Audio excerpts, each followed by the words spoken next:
नमस्कार। ब्रेक के बाद एक बार फिर आपका स्वागत है और लगातार हम आपको खबरों से अपडेट कर रहे हैं। जम्मू कश्मीर की हम बात कर रहे थे इससे पहले और बात कर रहे थे राजधानी दिल्ली की, क्योंकि लगातार हम देख रहे हैं कि लॉकडाउन 5.0 आज से शुरू हो चुका है और बात करें इसके नए नाम की तो अनलॉक फेज 1 की शुरुआत हो चुकी है। कुछ तस्वीरें भी हम आपको दिखाएंगे किस तरीके से सुबह सुबह का नजारा राजधानी दिल्ली में और अन्य अलग अलग इलाकों में देखने को मिला। एक तरफ अनलॉक फेज 1 की शुरुआत हुई तो दूसरी तरफ प्रधानमंत्री नरेंद्र मोदी की मीटिंग भी चल रही है। हमारे संवाददाता भी जुड़ेंगे, पूरी जानकारी उससे लेंगे, लेकिन उससे पहले थोड़ी जानकारी हम आपको दे देते हैं, क्योंकि राजधानी दिल्ली की अगर बात करें तो राजधानी दिल्ली में आज जब जिस तरीके से कहा गया बॉर्डर की हम बात करें, राजधानी से सटे बॉर्डर की यानी एनसीआर की बात करें, तो आज जब हरियाणा और उत्तर प्रदेश की राज्य सरकारों ने दिल्ली से सटे बॉर्डर को खोलने का ऐलान किया, तब दिल्ली सरकार ने आगामी एक हफ्ते के लिए अपने सारे बॉर्डर को सील कर दिए।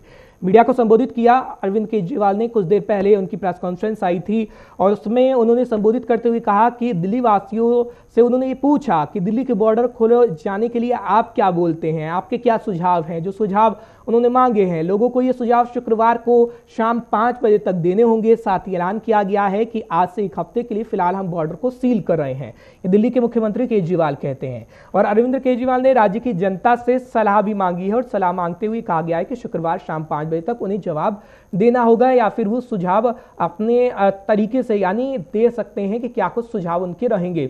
अब जरा प्रधानमंत्री अगर नरेंद्र मोदी की बात करें तो प्रधानमंत्री नरेंद्र मोदी की बैठक भी चल रही है और लगभग ये कहा जा रहा है कि ये बैठक 1 घंटे से लगातार जारी है और प्रधानमंत्री नरेंद्र मोदी के आवास यानी 7 लोक कल्याण मार्ग पर की कैबिनेट की बैठक हुई है।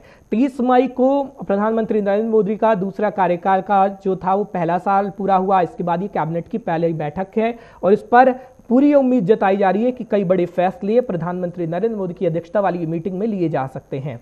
इस पर दो हमारे संवाददाता इस वक्त जुड़े हुए हैं। निशांत राय इस वक्त राजधानी दिल्ली से जुड़े हुए हैं और करिश्मा इस वक्त हमारे साथ हैं। सबसे पहले निशांत के पास चलेंगे। निशांत, सबसे पहले इस वक्त की अपडेट ये निकलकर सामने आ रही है कि मनोज तिवारी को गिरफ्तार कर लिया गया है लॉकडाउन के उल्लंघन के आरोप में। क्या कुछ सबसे पहले ये खबर है हमें बताइएगा, क्योंकि हम तस्वीर भी दिखाना चाहेंगे जिस तरीके से प्रधानमंत्री नरेंद्र मोदी की एक तरफ बैठक तो चल रही है लेकिन लगातार अपडेट भी निकलकर सामने आ रही है। मनोज तिवारी को गिरफ्तार भी किया गया है। देखिए हर्ष, दिल्ली बीजेपी ने प्रदर्शन किया था केजरीवाल सरकार के फेलियर होने के कारण, जिसके चलते बीजेपी प्रदेश अध्यक्ष मनोज तिवारी की ये गिरफ्तारी हुई है और जगह जगह ये प्रदर्शन बीजेपी के नेताओं के द्वारा था और इसमें अलग अलग जगह बीजेपी के अलग अलग नेता बैठे थे धरने पर। अरविंद केजरीवाल की सरकार ने जिस तरीके से कोरोना में और उप मुख्यमंत्री मनीष सिसोदिया ने कल साफ तौर पर कहा कि उन्हें 5,000 करोड़ चाहिए, तब मनोज तिवारी ने उन्हें घेरा था और उसके बाद से दिल्ली भर में ये प्रदर्शन बीजेपी की ओर से किया गया था। चूंकि लॉकडाउन चल रहा है तो जाहिर सी बात है कि आप भीड़ को इकट्ठा नहीं कर सकते हैं। इस तरीके से किसी भी धरना प्रदर्शन की मनाही है तो उनकी गिरफ्तारी इसलिए की गई।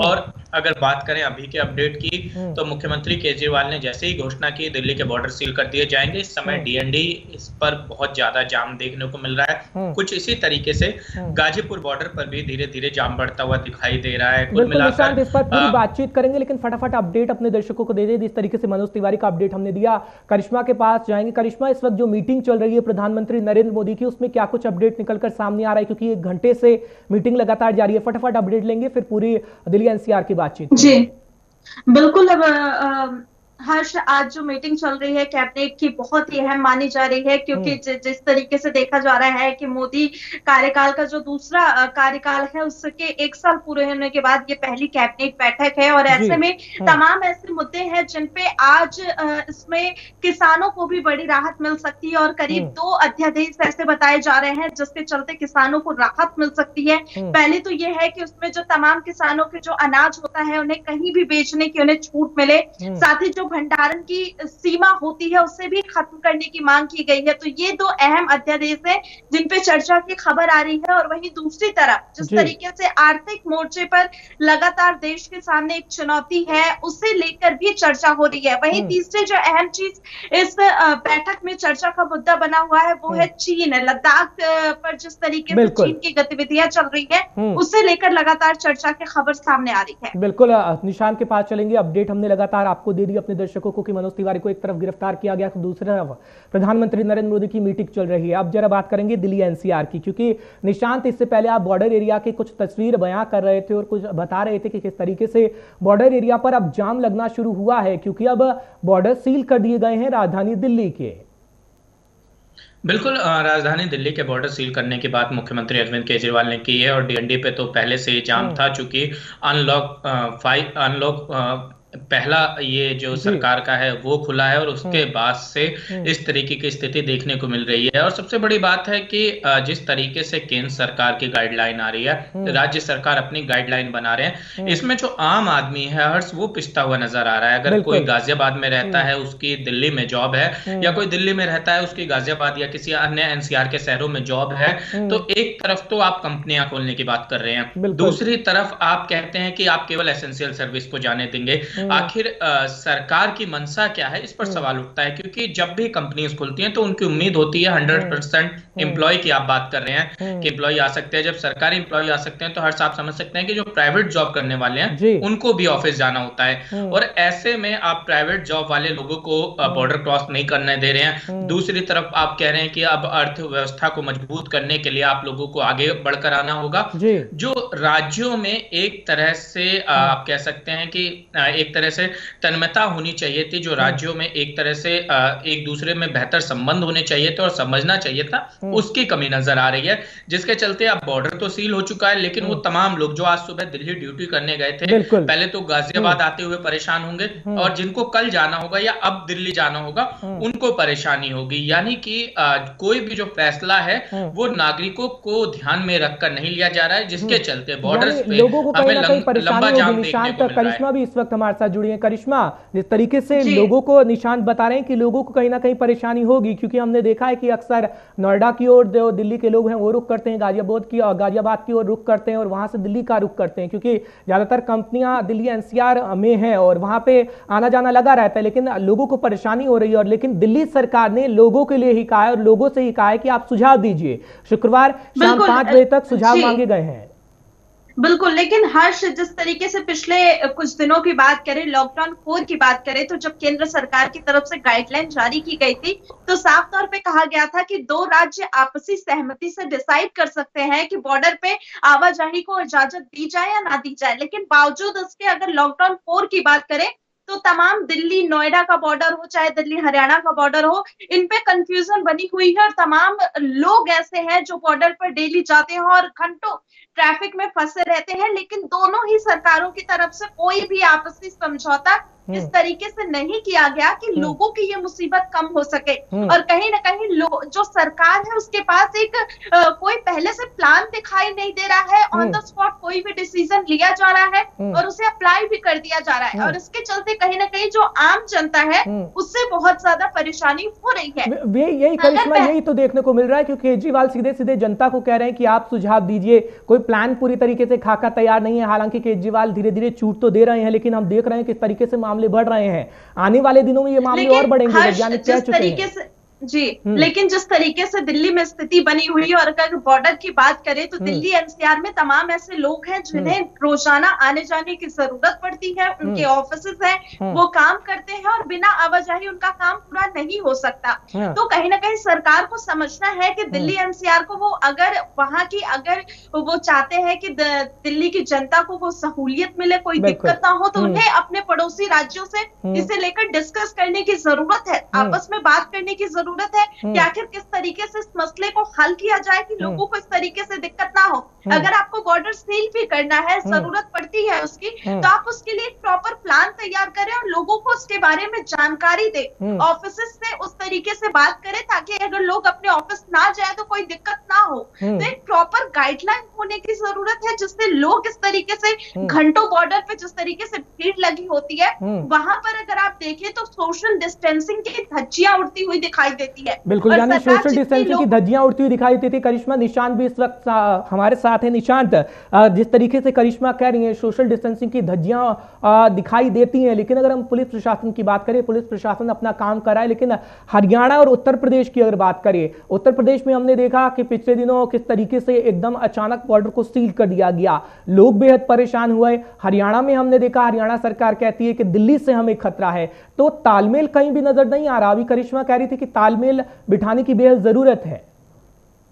देखिए, उत्तर प्रदेश सरकार ने दिल्ली से आवाजाही के लिए नोएडा और गौतम बुद्ध नगर और गाजियाबाद के जो जिला अधिकारी हैं इनको कहा गया कि आप अपने हिसाब से गाइडलाइन बनाइए। जब गौतम बुद्ध नगर की गाइडलाइन आती है तो उनका कहना होता है कि गौतम बुद्ध नगर में 40% ऐसे कोरोना मरीज हैं जिनका दिल्ली से आना जाना हुआ करता था, इसलिए यथा स्थिति बनी रहेगी और दिल्ली बॉर्डर सील रहेगा, एसेंशियल सर्विस वालों को ही आने दिया जाएगा। तो आप समझ सकते हैं कुछ इसी तरीके की गाइडलाइन गाजियाबाद की तरफ से भी बनी। और हरियाणा ने तो सीधे सीधे 1 जून तक अंतरराज्यीय सीमाओं को सील कर दिया, उसमें दिल्ली की भी सीमा है, पंजाब की भी सीमा है। तो सीधे तौर पर ये तमाम चीजें जो कदम उठाए गए हैं राज्य सरकारों के द्वारा कोरोना के बढ़ते हुए मामले को देखकर, दरअसल हर्ष इस समय दिल्ली में बेहद गंभीर स्थिति है। कल भी 1200 से ऊपर मामले सामने आए हैं, जो अपने आप में दिखलाते हैं कि राजधानी दिल्ली में चूंकि बहुत ही कम क्षेत्र में फैली हुई राजधानी है ये,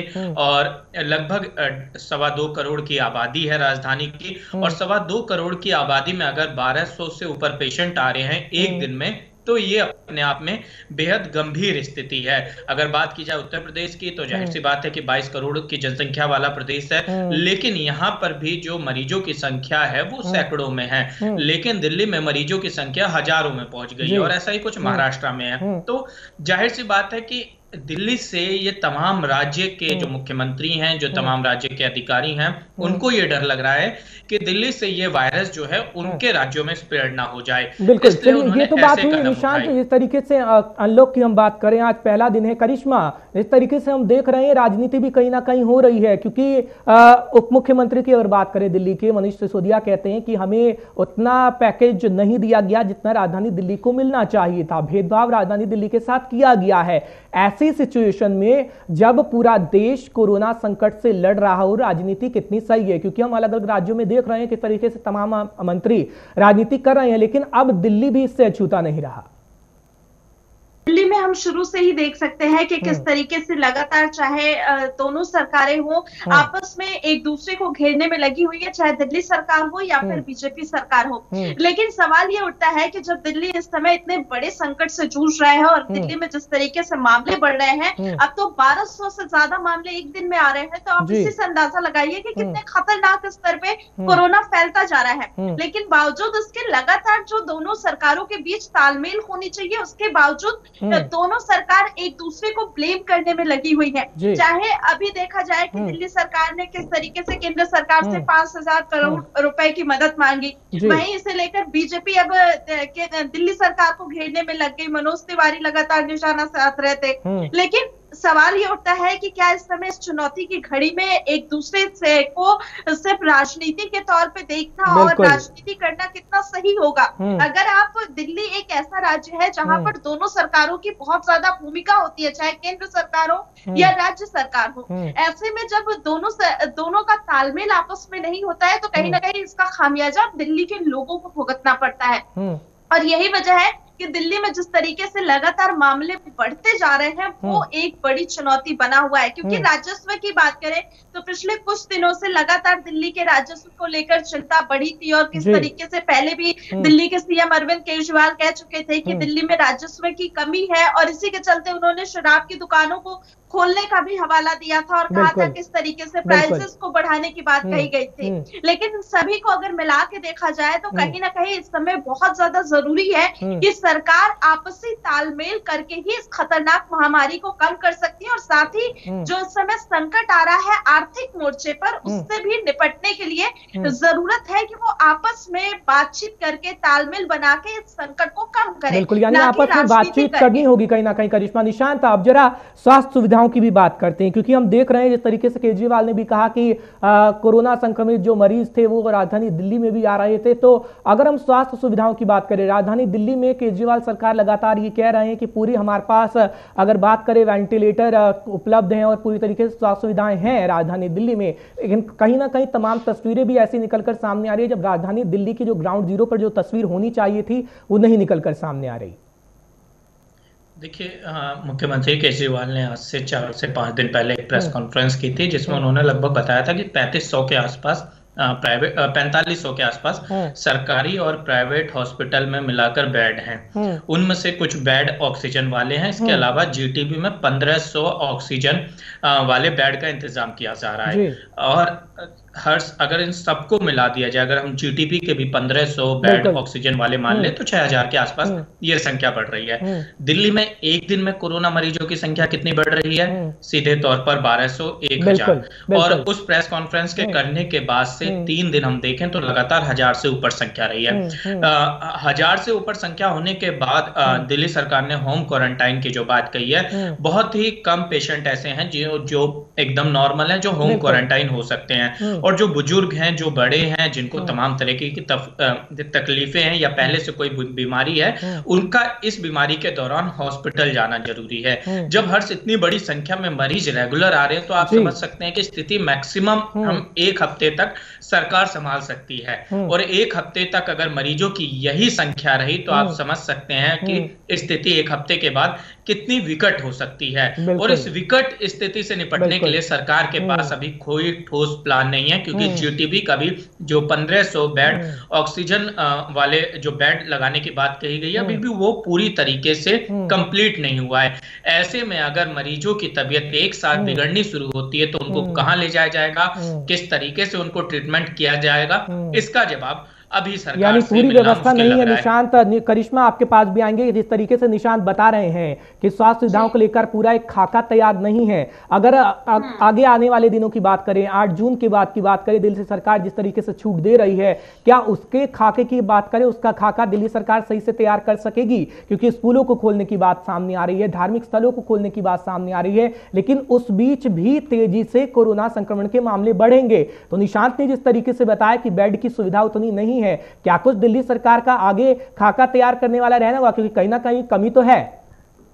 बिल्कुल। और हर्ष, सबसे पहले बात करेंगे लॉकडाउन 4 की, जिसमें तमाम छूट दी गई थी, फिर भी रिस्ट्रिक्शन थी। जिस तरीके से शॉप्स को खोलने की बात कही जाए तो ऑड इवन कहा गया था कि ऑड इवन के स्तर पे ही शॉप्स खोली जाएंगी, लेकिन अब आज से बात की जाए तो दिल्ली सरकार ने सभी दुकानों को खोलने का ऑर्डर दे दिया है। इसके साथ ही सैलून जो है वो भी आज से खुलने शुरू हो जाएंगे, धार्मिक। तो अब जो सरकार की चिंता है वो और ज्यादा बढ़ गई है, क्योंकि लॉकडाउन 4 में हम देखें और पिछले 15 दिन की बात करें तो 5-6 हजार मामले 15 दिन में ही आ गए हैं, थोड़ी सी छूट मिलने के बाद। अब आज से और ज्यादा छूट मिलेगी तो ये स्तर कहाँ पे जाएगा, कितना खतरनाक होगा, ये एक बड़ी समस्या होने वाली है। हालांकि दिल्ली सरकार की बात करें तो लगातार अरविंद केजरीवाल हो चाहे मनीष सिसोदिया हो, उनकी तरफ से यही कहा जा रहा है कि किसी को घबराने की जरूरत नहीं है।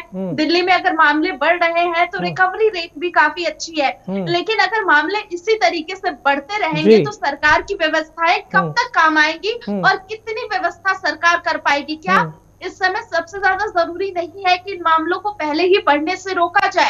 अगर इस तरीके से छूट दी जा रही है तो उसके साथ ही कुछ ऐसे रिस्ट्रिक्शन भी होनी चाहिए कि लोगों में उस चीज का डर हो, ताकि अगर वो किसी भी तरीके से नियम का उल्लंघन करें तो उन्हें समझ में आए कि हाँ किस तरीके से कोरोना दिल्ली में फैलता जा रहा है। आपने ऑड इवन किया था लेकिन उसमें ही इतने ज्यादा मामले बढ़े थे। अब सारी दुकानें खोल दी जाएंगी तो किस स्तर पे बाजारों में भीड़ देखने को मिलेगी, इसका अंदाजा आप लगा सकते हैं, और कितनी ज्यादा मामले बढ़ेंगे। अब ऐसे में दिल्ली सरकार को बहुत ज्यादा जरूरी है कि वो मंथन करे और बिल्कुल, यानी करिश्मा कहीं ना कहीं मंथन करने की जरूरत है। बहुत बहुत शुक्रिया निशांत पूरी तमाम जानकारी के लिए। करिश्मा आपका भी बहुत बहुत शुक्रिया, आप हमारे साथ जुड़े और तमाम जानकारी हम तक पहुंचाई आपने। तो कहीं ना कहीं सरकार पर सवाल तो खड़े हो रहे हैं, क्योंकि एक जो खाका तैयार किया जाना चाहिए था, जो व्यवस्था लागू की जानी चाहिए थी, वो कहीं ना कहीं अभी तैयार नहीं है, जिससे लोगों को परेशानी हो रही है। और आगे आने वाले दिनों में ये कहा जा रहा है कि जिस तरीके से कोरोना संक्रमण के मामले बढ़ेंगे,